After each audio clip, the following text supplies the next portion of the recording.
What if I told you rest days matter more than your long run? Okay, maybe not more than, but they're right up there in importance. I didn't believe it either for 13 marathons. For years, I thought recovery was what you did when you weren't training, and that kept me from getting better. Hey, I'm Jess, and this is week 5 of marathon training while chasing a PR at age 48. Like and subscribe to follow my journey to Marathon 15 this May. So, this is the biggest lesson I've learned over the last 14 years of running. Recovery is not the absence of training. Recovery is the most important part of training. When I first started running marathons, I had it backwards. If I wasn't exhausted, I felt like I wasn't doing enough. I felt lazy on rest days. I felt like easy runs were completely pointless, and I definitely did not believe in cutback or recovery weeks. I believe that progress only happened in the hard workouts. I had to run long, and during every run, I felt like I had to be going as fast as I possibly could. What I was doing was chasing fatigue, and I was always tired. I was finishing marathons wrecked. I was under fueling for years. I thought that exhaustion meant that I was training hard. Actually, I believed I was training properly. No pain, no gain, right?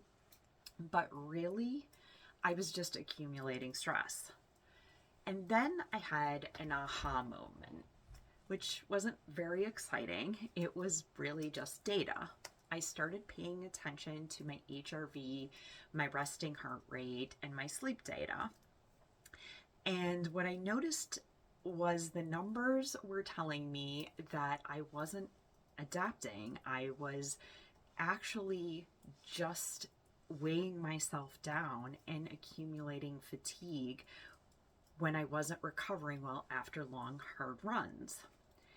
You don't get stronger or faster by doing constant mild repeats or intervals, and you don't build endurance during the long run. You build it afterward during the rest when you allow your body to recover, which is true in running, just like it is in weightlifting, just like it is working a hard, taxing, fatiguing job. You have to rest to continue and to improve. I also learned that recovery doesn't just mean not running.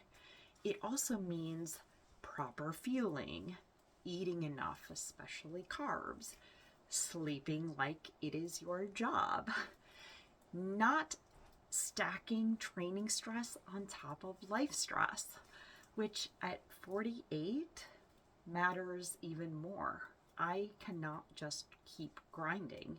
If I grind without recovery, I'm just digging a deeper hole. So for anyone training, recovery needs to look like discipline. For me, it means tracking and watching my HRV and resting heart rate, respecting recovery days, doing strength work that supports my training and doesn't drain me, going to bed instead of scrolling on my phone. It's not glamorous, but it's strategic. There is a method to the madness. So if you only train hard, you're just practicing being tired. But if you train hard and recover well, you will build capacity. Those two things will produce completely different outcomes. It is so important to recognize that recovery is not weakness. It's not laziness, and it's not the absence of training. It is a part of training. It is where the progress happens. So if you feel guilty on easy days, don't.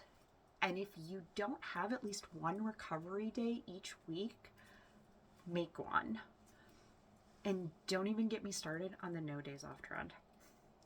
Recovery and rest days are not a break from training. They're the reason that training works. It is how we get stronger and faster.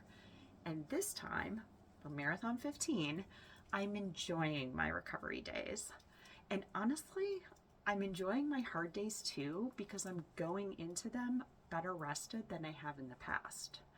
I'd love to hear your thoughts on recovery, and I challenge anyone to try to convince me that the NDO trend is not crazy. And with that, I gotta run. See you next week.